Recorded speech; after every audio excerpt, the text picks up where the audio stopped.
Now at 9, Bourbon County Commissioners consider a solar energy proposal, and we find out what could be in store. A once taboo topic, politics, is now being discussed on the playground, leading to bullying at school. I'm Rebecca Castor in Washington with that story coming up. And the countdown to the November election is on, and we look into stolen and vandalized campaign signs in Southwest Missouri yards. The 4 states' most watched news starts now. Authorities file formal charges against the man accused of setting up a hidden camera inside a girl's locker room in the McDonald County High School last week. This is KOAM News at 9 on Fox 14. I'm Tanya Bach. The suspect is 53-year-old Roger Copeland of Neosho. The camera was discovered in the locker room on Friday, and authorities say Copeland was identified on his own camera footage. According to law enforcement, Copeland admitted the camera was his after being brought into the sheriff's office and questioned. Now, he is charged with sexual exploitation of a minor, possession of child pornography, and invasion of privacy of a victim less than 18 years of age. A federal judge today sentences a Joplin man for stealing mail from Joplin residents as part of a conspiracy to commit bank and wire fraud. Aaron Blake was sentenced to 3 years and 7 months in federal prison without parole. The court also ordered Blake to pay more than $12,000 in restitution to his victims. Back in February, Blake pleaded guilty to 1 count of conspiracy to commit bank fraud and wire fraud, 1 count of bank fraud, and 1 count of aggravated identity theft. Blake's co-defendant, Emily Anna Lee Sturgis, also pleaded guilty in July to 1 count of conspiracy to commit bank fraud and wire fraud and to 1 count of bank fraud. Sturgis and Blake stole mail from December of 2022 to January of 2023. Stolen mail included credit cards, debit cards, checks, cash, jewelry, and documents that contained personal identifying information. They also used the stolen credit cards to unlawfully make purchases. Sturgis currently awaits sentencing. Bourbon County Commissioners held a Q&A session this afternoon to address community concern about potential solar projects that could move into the county. Economic studies show solar farms would create hundreds of temporary construction jobs and bring in tens of millions in property tax payments during the life of the projects. And there are several concerns, though. For one citizen, the potential fire hazard. Bugs me the most as far as they can't figure out when to put these things out or how to put these out. And if they're struggling in big towns like Kansas City, Olathe, and they're bringing in 4 major fire departments to put these down, and it still takes 4 days, 3 days, whatever it is, and they're still smoldering. We're in a rural area. And residents also voiced concerns about the initial investment cost and the potential for fumes or other pollution if the panels are too close to their home. Well, Chief Meteorologist Doug Hetty joins us now with a first look at weather.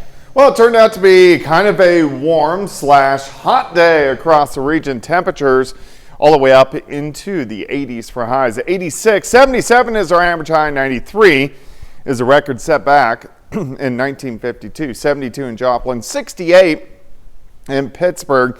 Everybody looking pretty good, mainly upper 60s to lower 70s. We'll drop back into lower 70s later on tonight. We also have a cold front that is going to shift through late tonight into tomorrow morning. So in return, we're going to be almost 10 degrees cooler by the time we head into Tuesday afternoon.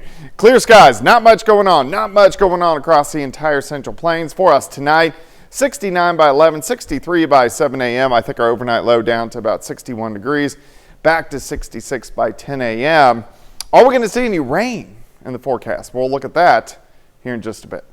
All right, thanks, Doug. Kansas Governor Laura Kelly moves to waive fees for child care licensing and background checks through 2025.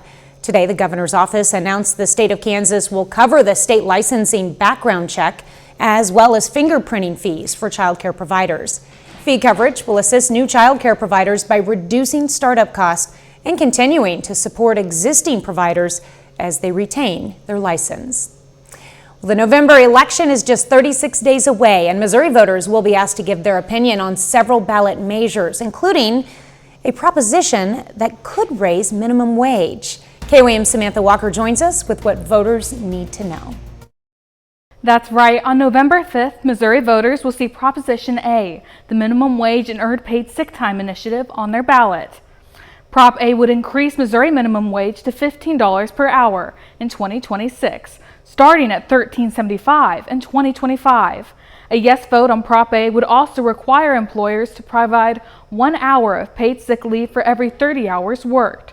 That initiative would require businesses with 15 or fewer employees to provide at least 5 paid sick days per year. That number goes up to at least 7 days annually for businesses with more than 15 employees. The group Missourians for Healthy Families and Fair Wages has led the campaign to get the proposition on the ballot for voters. This is not a Democrat issue. This is not a Republican issue. This is an American issue. And workers deserve to have a fair wage. No matter what they're doing, whatever job title they have, they deserve to be able to live comfortably and not have to worry about what are they going to do if they get sick. Some economists and small business owners argue that companies may struggle to keep their workforces with higher wages and paid sick leave. They say this could potentially lead to job cuts or reduced hours. You can learn more about what you'll be voting on this November at koamnewsnow.com/elections. Thanks, Samantha, and we'll have more on Proposition A later in the show. Well, coming up, the number of preterm births is on the rise. We look at the numbers. Care is increasing for Kansas, Oklahoma, and Missouri, but not in Arkansas. What that means for new and expecting mothers.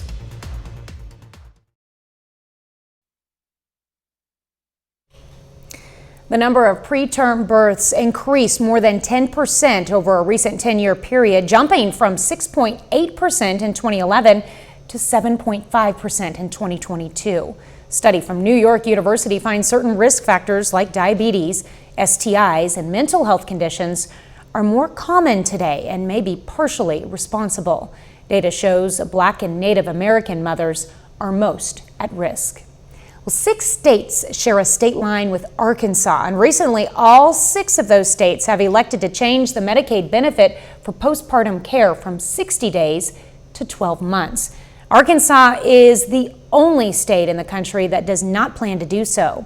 Chris Bryant took a look at the numbers and what it means for postpartum care in the state.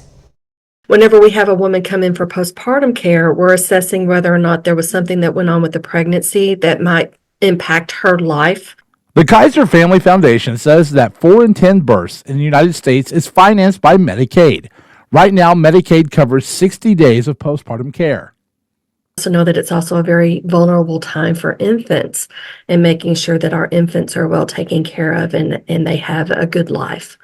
When it comes to mothers, postpartum care plans should happen before the birth of a child. Postpartum care continues after birth as well. Testing modalities that we can give to assess how well a woman is doing, emotionally speaking, depression, whether or not we're worried that, postpartum psychoses may be occurring.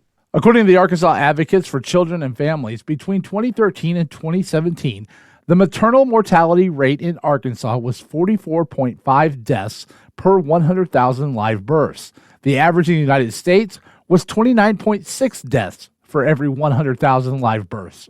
If you have a center, a tertiary care center where these patients' needs can be met, then their outcomes are much better than if you're in a rural place where you can't get the care that you need. Northwest Arkansas has a maternal mortality rate of 53.4%. Northeast Arkansas at 33.4%, Southwest at 63.1%, and Southeast Arkansas at 53.6% per 100,000. 22% of them happened in that 7 to 42 day mark. From 43 to 365 days, it went up to 33.9. Through the American Rescue Plan Act, states could opt to change coverage from 60 days to 12 months. I would like to see the state expand to a full 12 months, and it's not a radical idea.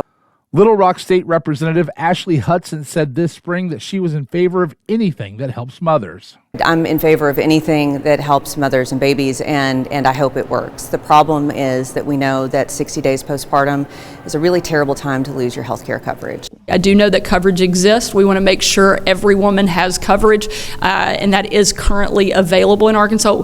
But again, coverage does not equal health care. We have to make sure that these women are actually going and seeing a doctor. Arkansas Governor Sarah Huckabee Sanders said services are already in place. It's just a matter of getting them to those in need. Arkansas advocates for children and families say that in 2019, Arkansas ranked 48th when it came to overall health in women and children. Well, Doug is next with a complete look at your forecast, and later our high school football performance of the week winner. Brock Baldridge has that story and more in sports.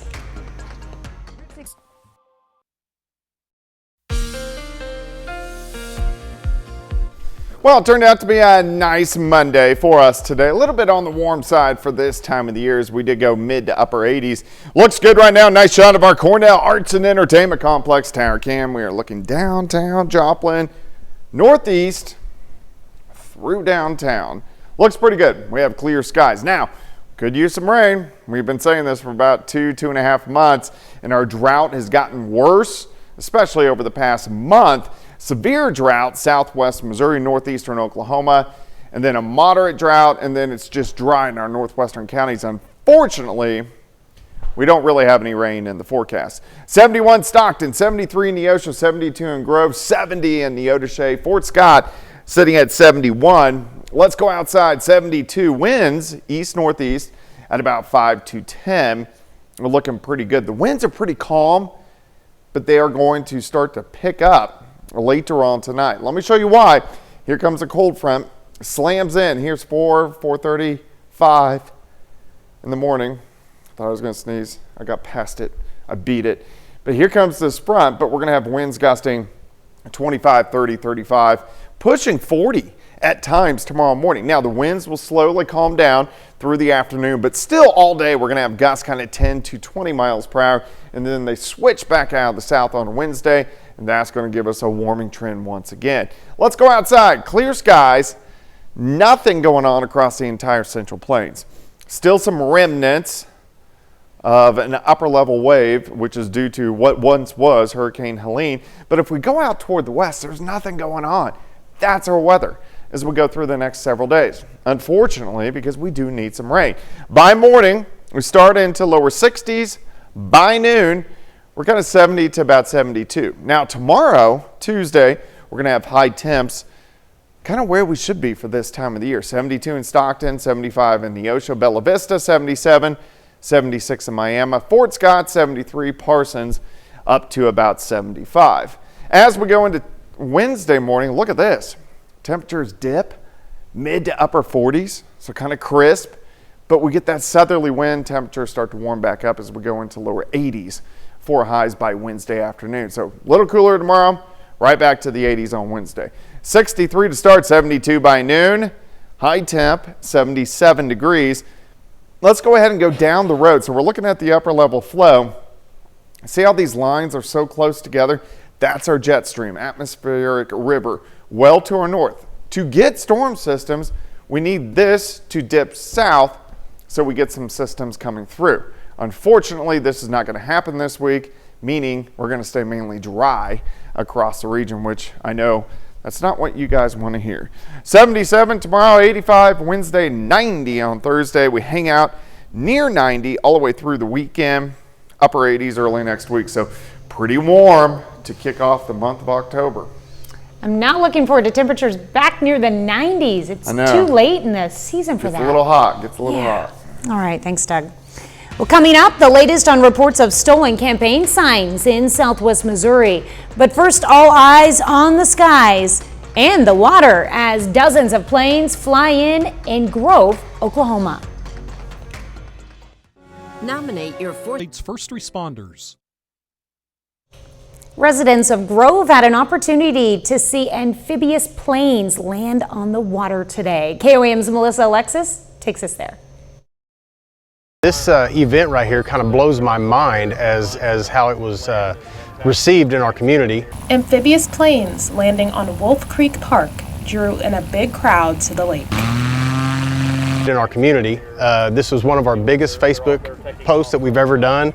Just showed there's some planes that's going to land on the water. Not many people get to see a airplane land on water, so this is a very, very special event today. Not only to see one land, but we're going to see 25 to 30 airplanes land. The Grove Convention and Tourism Bureau director was pleasantly surprised by how big a crowd the event brought out. And the guy just asked, "Hey, can a few planes fly in and land and eat on land?" So. The cool thing is I see something big happening when you have this much of a turnout for something that wasn't supposed to really, I didn't know that would be this big. The planes flew in from all over the U.S. and stopped to get a bite to eat at the food trucks by the lake. The guys are going to get out, they're going to have lunch and mingle with the people that are here to see them land. And they're going to taxi up right here, and we'll park them all the way down through here. The planes are part of an organization that decided to stop in Grove on the way to their national convention. Reporting in Grove, Melissa Alexis, KOAM News. Organizers hope to start doing this annually after seeing how many people came out to watch the planes land today. The State Farm Agency in Miami hosted a free child seat safety check today. This morning, parents and other safe drivers stopped by and had their child seats checked by the experts. Their hope is to reduce child fatalities due to car crashes, even just by one. Well, piece by piece, a part of Southeast Kansas history is slowly moving to its new home. That story after the break. A 250-ton piece of Southeast Kansas mining history will soon have a new home. Originally used to dig coal in Cherokee County, the Page 618, a walking dragline, will take up residence near the Miners Home Museum. Now, the move was made possible by Tilson & Sons House Moving of Carthage. They'll be using custom pieces of steel to move the equipment the 30 or so miles. Today, only the huge boom was lowered and moved. To date, the Wilkinsons have now donated 3 major pieces of Kansas mining equipment to area museums. I think it's important to preserve our mining history in our area, and we have a steam shovel that's located at the Crawford County Museum. We have a Page 202 dragline. It's that big Brutus that we've donated, and this one going to the museum in Franklin. This kind of completes the whole gamut of mining equipment that our family used over the last 80 years. The dragline was purchased in 1953 by the Wilkinson Coal Company. 30 more minutes of news, weather, and sports coming your way. The countdown to the November election is on, and Missouri voters will be asked to give their opinion on several ballot measures, including a proposition that could raise minimum wage, and we'll have the details. Plus, politics have made their way onto the playground. As we inch closer to Election Day, kids are experiencing bullying over their political stance and how parents can combat it. Big Bang. You're watching the 4 states' most watched news. This is KOAM News at 9 on Fox 14. I'm Tanya Bach. The November election is just 36 days away. And Missouri voters will be asked to give their opinion on several ballot measures, including one proposition that could raise the minimum wage. KOAM's Samantha Walker joins us with what voters need to know. November 5th, Missouri voters will see Proposition A, the minimum wage and earned paid sick time initiative, on their ballot. The group Missourians for Healthy Families and Fair Wages has led the campaign to get the proposition on the ballot for voters. This is not a Democrat issue. This is not a Republican issue. This is an American issue. And workers deserve to have a fair wage, no matter what they're doing, whatever job title they have. They deserve to be able to live comfortably and not have to worry about what are they going to do if they get sick. Prop A would increase Missouri minimum wage to $15 per hour in 2026, starting at $13.75 in 2025. Further increases would be based off the Consumer Price Index starting in 2027. The current minimum wage in Missouri is $12.30 an hour, more than $5 higher than the national standard. A yes vote on Prop A would also require employees to provide 1 hour of paid sick leave for every 30 hours worked. That initiative would require businesses with 15 or fewer employees to provide at least 5 paid sick days per year. That number goes up to at least 7 days annually for businesses with more than 15 employees. Employees would be allowed to use that sick leave for themselves or to care for family members. Supporters of the proposition say sick leave is something that workers shouldn't have to worry about. It's either paying the electric bill or you go to work sick. And it doesn't matter which side of the aisle you're on. Everybody should, and I believe, hopefully understand that shouldn't be the case, that everybody is entitled to a right to fair pay for sure. The organization says many voters have been supportive of the proposition, but there has been some pushback on social media. Those against the proposition argue that minimum wage in Missouri is already higher than the national minimum wage. Some economists and small business owners also argue that companies may struggle to keep their workforce with higher wages and paid sick leave. They say this could potentially lead to job cuts or reduced hours. Proposition A is just one item that Missouri voters will see on their ballot. You can read more about what you'll be voting on this November at KOAMnewsnow.com/elections. Samantha, thanks. Well, authorities in Springfield have been answering reports of stolen campaign signs. Multiple signs from multiple yards have come up missing. One couple reported the theft of 2 signs. And for one Springfield man, the theft was only part of the issue. And I think for me, the bigger issue was more that somebody stepped into my yard, took my signs off of my yard without regards of that it was my property. And both Democrat and Republican supporters have reported a reoccurring need for replacement signs. And we'll have more on campaign sign vandalism in southeast Kansas tomorrow night at 9. Well, inching closer to Election Day, many have already decided whose name they'll be dropping in the ballot box, and they aren't afraid to make their choice known. So could all the political chatter about the election be harmful to your kids? Fox News correspondent Rebecca Castor explains from Washington. In this hyper-partisan climate, many Americans are unafraid to voice their opinion or take aim at the opposing candidate in conversation or on social media.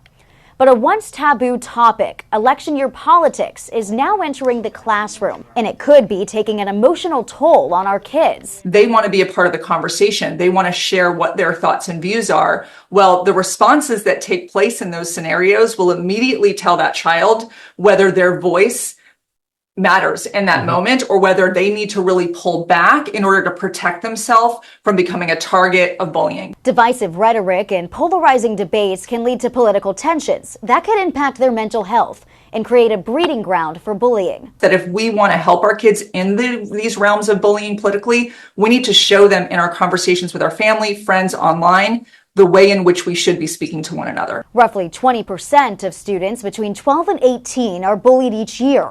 15% of those are bullied online. Bullied students are more likely to be depressed, have suicidal thoughts, or attempt suicide. Watch where I'm going.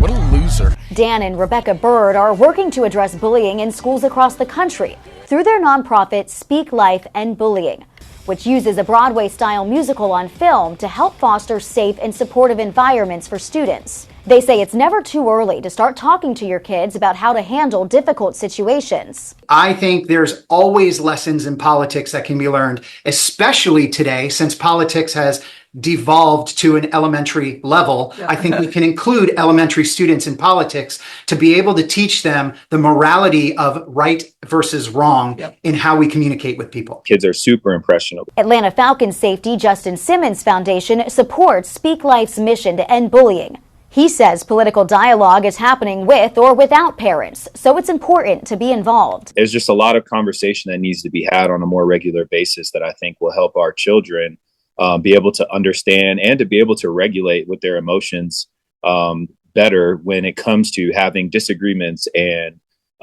have friends that have different viewpoints and still being able to agree to disagree. Both Justin and the Birds agree change at school has to start at home. Politics at home should absolutely be discussed, and it should be the safest place for ideas to be debated. We want to encourage kids that your words matter. They can have a long-term impact on the lives of your peers, and you truly are the answer to ending bullying. The National Education Association finds over 160,000 kids refuse to go to school each day because they are afraid of being bullied. In Washington, Rebecca Castor, Fox News. Well, Doug is next with a complete look at your forecast, and later, testing short corn. The U.S. produced 390 million metric tons of corn in 2023, according to the Department of Agriculture. But taller isn't always stronger. I'm Kelly Saberi in eastern Iowa. I'll explain why shorter crops are the new trend.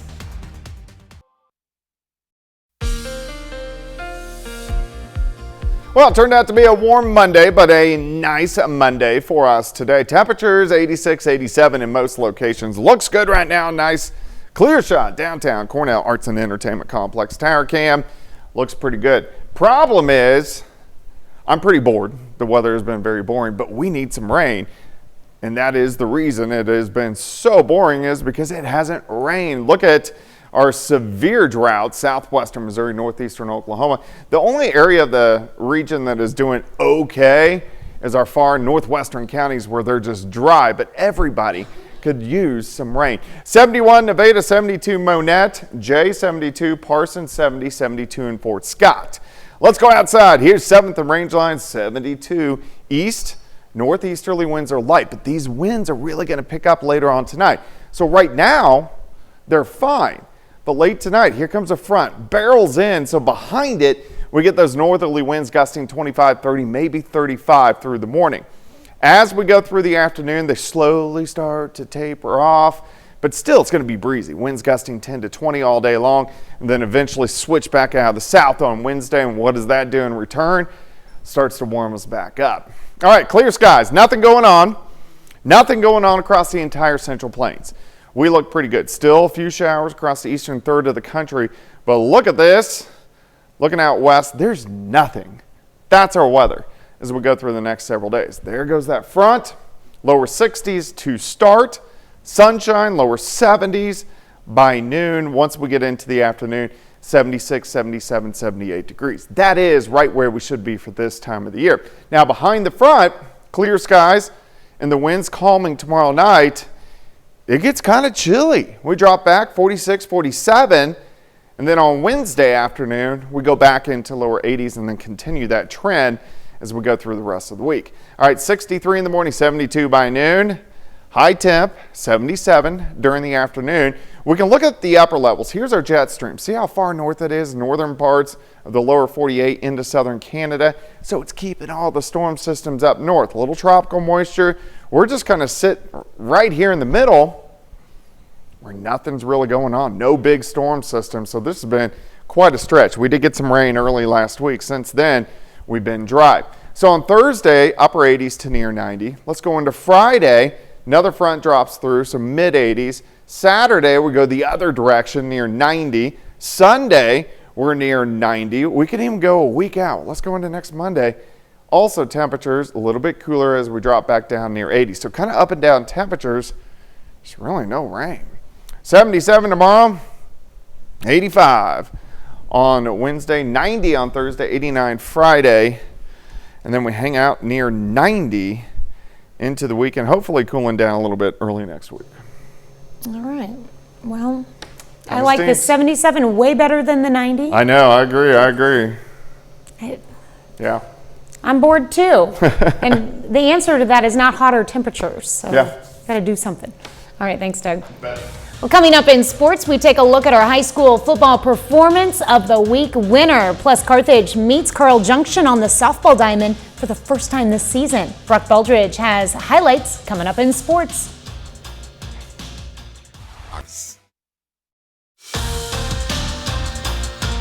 A pair of former conference opponents meet on the softball diamond for the first time this season.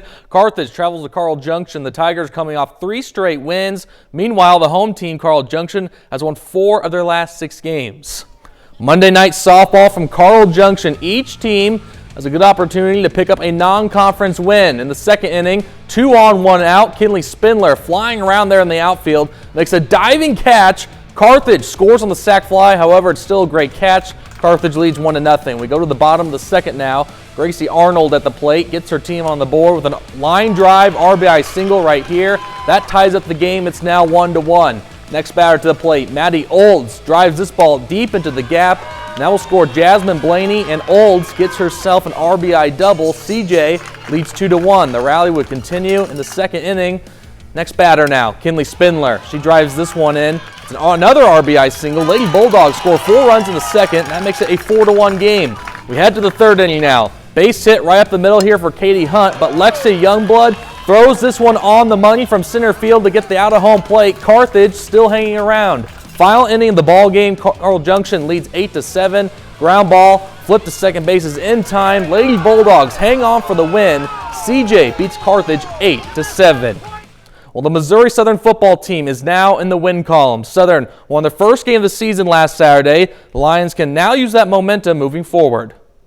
After being down by 17 points at halftime, Missouri Southern rallied back to defeat Northeastern State. The Lions were able to put together 24 unanswered points to improve to 1-4 in the season. Missouri Southern head coach Atiba Bradley spoke at the team's weekly press conference on Monday and said laying down wasn't an option. I got to keep telling you guys, like, there's no quit in our kids. There is no laying it down is not an option. Not coming out at half and just, this one's lost. It's not something our kids would ever do and could fathom doing. About time, that's how I felt. It felt good to win. It just meant a lot to win. You could see everyone was happy and feeling good after they won, after the big win. And so hopefully we carry that into next week, lock in practice, and get it done. Well, you voted and we counted, just as we do every weekend following our Press Box show on Fox 14. Our Performance of the Week winner is the Parsons Vikings. The Vikings win their first game of the season after Parsons went on the road to defeat the Baxter Springs Lions by a final score of 38-7. Parsons is now 1-3 on the season as the team hosts Frontenac this Friday night. To vote on next week's Performance of the Week, just head over to KOAMNewsNow.com/vote. So congrats to Parsons. Get that season turned around, 1-3, get a little momentum later in the year. That's good. Excited to see how they do in coming weeks. Yeah, there we go. Also, Monday Night Football scores: Miami in the lead over, Tennessee in the lead over the Miami Dolphins. We also have the other game tonight, Detroit. They're in the lead over the Seattle Seahawks. I know it's a little early to look at Friday Night Football, but are there any big games that you have in your head right now? Any big games I have in my head right now? There's one that sticks out to me for next week, Carl Junction and Seneca. That will be a really good game. Obviously, Seneca, they'll end the year with Lamar, so I'm thinking it's kind of the Big 8 Ozark Mountain Conference there. So, yep, some of the games that we already got marked on their schedule. We're getting to that point in the year where, every game counts now. It really does, yeah, especially when it comes to playoff contention. All right, thanks, Brock. We're back with more news after this.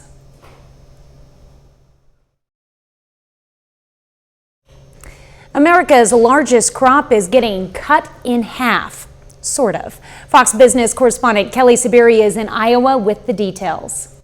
When you picture a corn crop, you're used to thinking of something that towers overhead. Now America's largest crop is getting a trim. Thanks to Bayer Crop Science, there's a new short stature corn which only grows to about 5 to 7 feet tall, and it's for a good reason. In August of 2020, a derecho storm with intense winds of over 100 miles per hour rocked eastern Iowa. The powerful storm caused fatalities.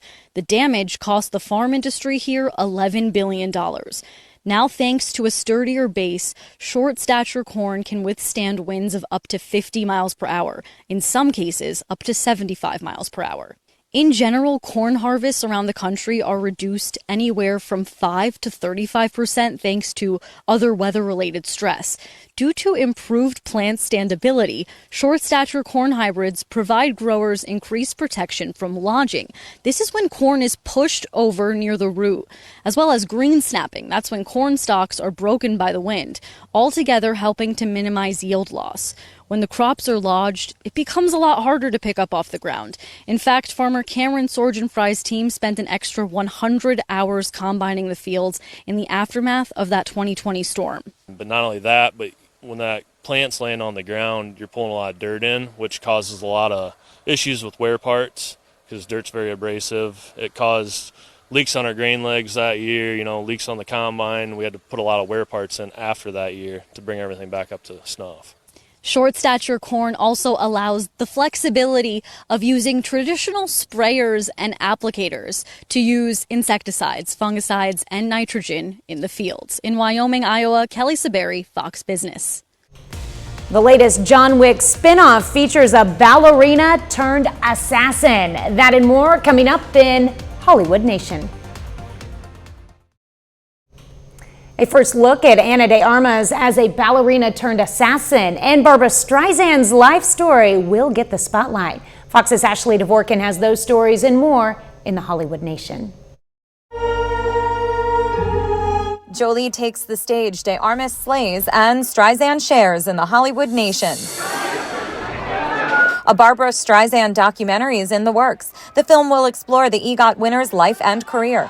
It will feature never-before-seen or heard archival video, photos, and audio recordings from Streisand's vault. Say the thing you're afraid to say. Today's First Looks features Pedro Pascal and Bella Ramsey continuing their fight for survival in the post-apocalyptic world of The Last of Us. The duo are back as Joel and Ellie in HBO's first trailer for Season 2, which follows the zombie survivors facing threats from their past. Catherine O'Hara will guest star, and Jeffrey Wright reprises his role as Isaac Dixon from the video game sequel. The show is set to return in 2025. Eve Macaro of the Roscaroma. Ana de Armas is an assassin in training in the spin-off from the world of John Wick, Ballerina.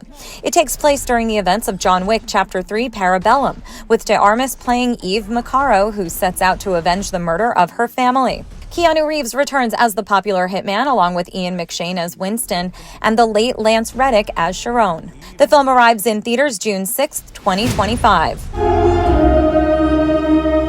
The Netflix biopic Maria stars Oscar winner Angelina Jolie as legendary opera singer Maria Callas. The film chronicles the final days of the American Greek performer in Paris during the late 1970s. It will play in select theaters November 27th, followed by its streaming premiere December 11th.